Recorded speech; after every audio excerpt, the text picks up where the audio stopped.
GenCon is a yearly gaming convention that's held in Indianapolis every year. Downtown Indianapolis basically transforms into gamer heaven. Everything from video games, board games, card games, role-playing games, party games, LARPing.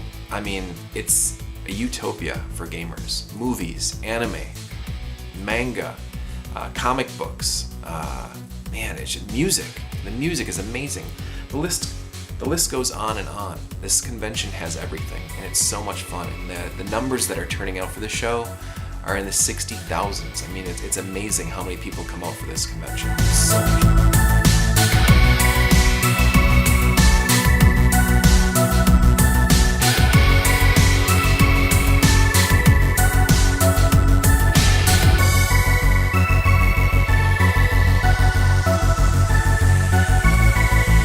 The hotels that are downtown in Indianapolis are absolutely fantastic.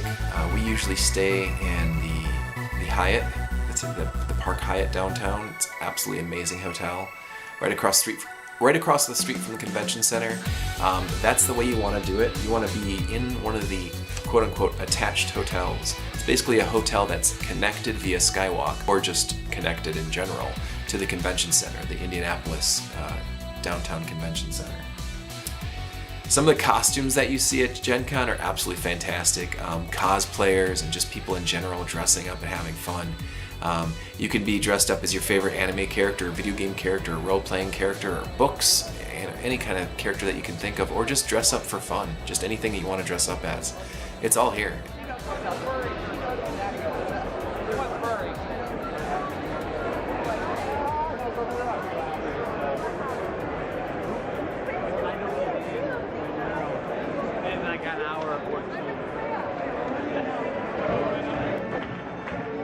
The music. GenCon has so many talented musicians that come out and just put on a show for everyone. There's free shows all over the place. Musicians are all over on the streets outside, indoors, inside the convention center, in hallways.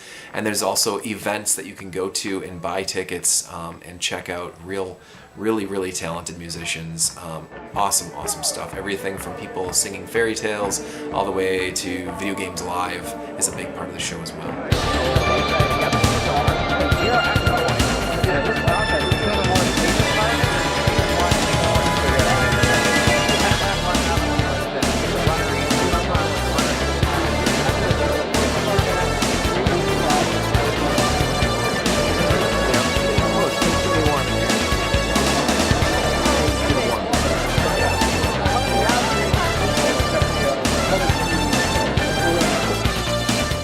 The vendor hall.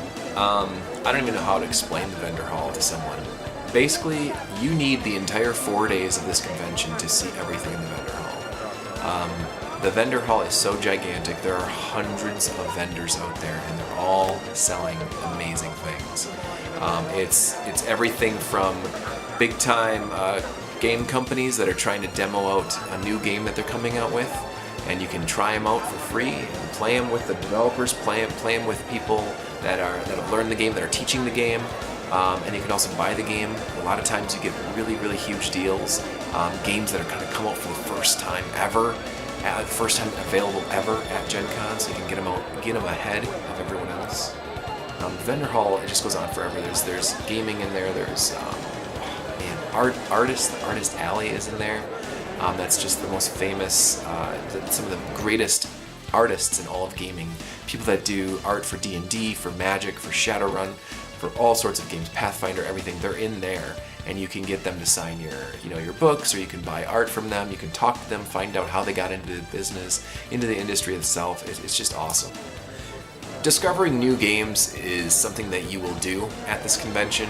GenCon is just loaded with talented people that are trying to get their name out there. People that invent new games, that come up with new concepts.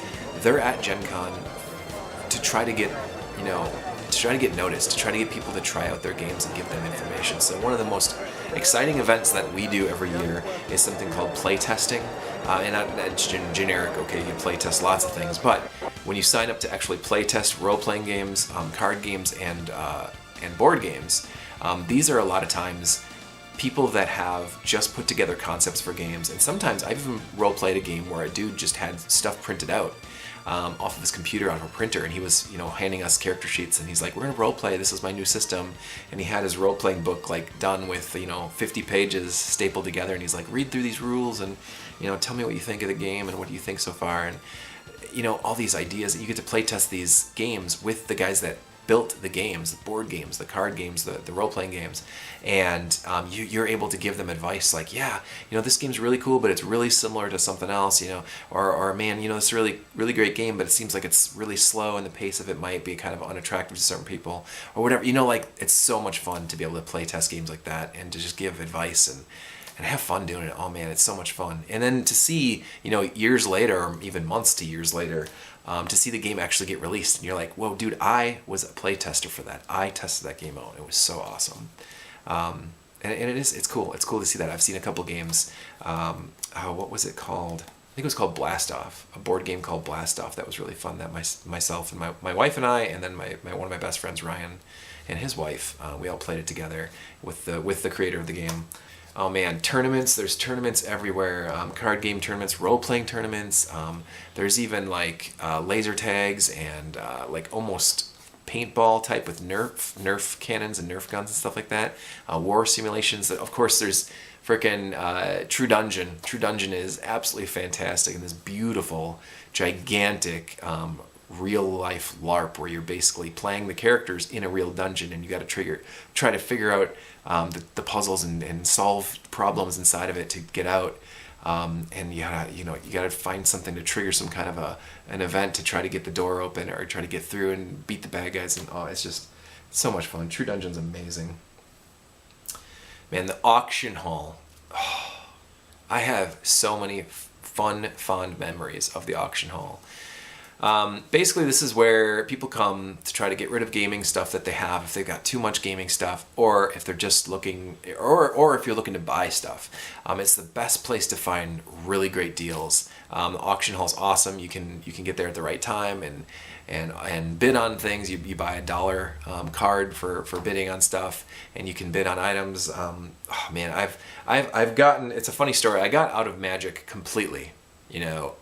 Back like 2006 or 2007, I got out of Magic. I sold all my Magic cards, and I went to the auction hall, and I was sitting there, and I just got my tag, or I just got my card to bid on things, and this guy puts this collection of Magic cards out up on the pedestal, and he's like, 10,000 Magic cards, start me at $1, and no one was bidding, not a single person. And I just looked around, and I'm like, oh God, it's $1. I can't let that go without at least putting my card up. So I put my hand up, and he's like, $1, going once, going twice, sold to the idiot in the yarmulke, whatever. And I was like, oh, just sold all my Magic crap, and now I'm 10,000 cards deep into it again. But I wound up keeping those cards, and there was actually a lot of good cards in there. Not super tons of rares, but some good commons and uncommons, and just fun for me and the kids to play and put together decks and stuff like that and play. So yeah, the auction hall is just the best place to find stuff. I mean, it's like, a real auction hall with all gaming items, video games, board games, everything GenCon covers, up to comic books,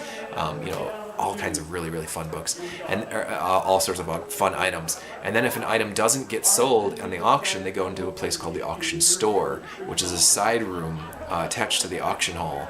And it's basically, you gotta get in line and get in there, and through all 4 days of the GenCon, I think the auction only runs 3 days actually, so 3 days of GenCon, you can go in there and find items that basically, it's sort of like a reserve. If a buyer wants, or a seller wants to put a reserve on an item, like, I really want to get at least $5 for this. So it'll go to the auction store if it doesn't sell, and you can dig through boxes and boxes of stuff and find like, oh, this is the board game I wanted, perfect. It's $5 or whatever, and it's awesome. I love the auction store, it's super cool. Taking a look now at Card Holla. Card Holla is an amazing event that they do every year at GenCon, and it's all for charity. Basically, what people do, and all these different artists, all these different builders from all across the world, putting them together using cards. It's absolutely fantastic. And basically, for 3 days, people sit and they put together all these cards that are donated by other people, and anybody can come in and just build whatever they want to build, and they put it all together. And then on Saturday night, everyone gathers around that wants to, that feels like they want to donate something. and they throw coins to destroy all the sculptures that they've built.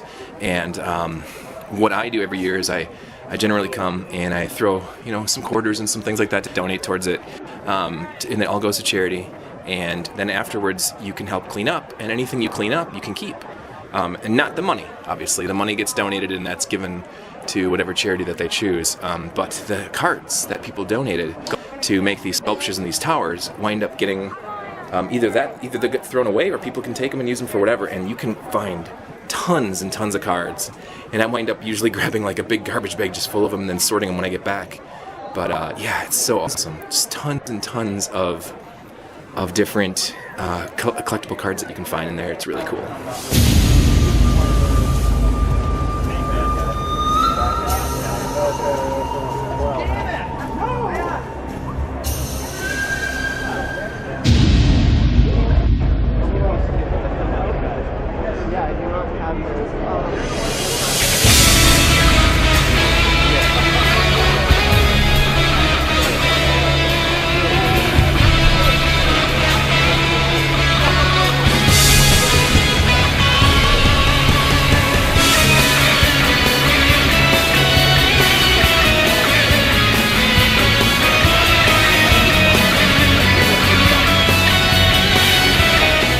The downtown area at Gen Con, man, downtown Indianapolis completely engulfs itself into Gen Con itself. The amount of dedication that those store owners, the restaurant owners, hotels and everything, all the staff and everything, they love Gen Con downtown. And just talking to those people and just seeing the events that run, there isn't a single moment of any day, night, 24 hours a day from Wednesday night, the night before Gen Con, all the way till Monday morning. There's nowhere you can go and not see Gen Con items and Gen Con events going on. It's so crazy. So a lot of people think like, oh, the convention is inside the convention center, but that's actually not true at all. The convention is the entire downtown. So if you're traveling in Indianapolis and you just happen to be there during Gen Con week, you're a part of Gen Con, even if you don't want to be. If you're not even an attendee for the convention, you're going to be doing things. And the Star Wars celebration, you'll be walking downtown and see Darth Vader and an entire group of troops, stormtroopers walking with him. It's just so awesome. All the cosplayers, all the events, the True Dungeon, all the hotels downtown, they're running events 24 hours a day for the length of the convention. It's awesome. And there's so much to do, so much fun things. Every bar, every hotel in that area, they do Gen Con, and it's just awesome. There was one hotel, can't think if it was Hampton Inn and Suites or something like that. Well, I can't think of the name of it, but they had a normal bar on their front first level. When you walk in, there's the reception area, and then there's like a bar area, and they changed that into the Red Dragon Inn, and they were, everything was the whole event was medieval themed, and they had like bar wenches and all kinds of stuff going on. But yeah, that was so cool. I'd love to see that return, but I don't know if it's going to. But man, it's just so much fun. The convention is getting so much bigger every single year that it's something that it's an experience. It's not just a regular convention. You can't just go in and buy stuff and think that's it and game with friends. There's just so much more. There's music, there's movies, there's shows, there's events. You meet famous artists, famous game developers, and it's just so much fun. I highly recommend it. If you're anywhere in the Midwest, it's the best game convention in the world because it's got everything. I hope to see you there. It's so much fun. Can't wait to go. It's coming up very soon, beginning of August 4th through the 7th, I think. 4th, 5th, 6th, and 7th. So Gen Con. Can't wait. Thanks for watching, guys. See you next time.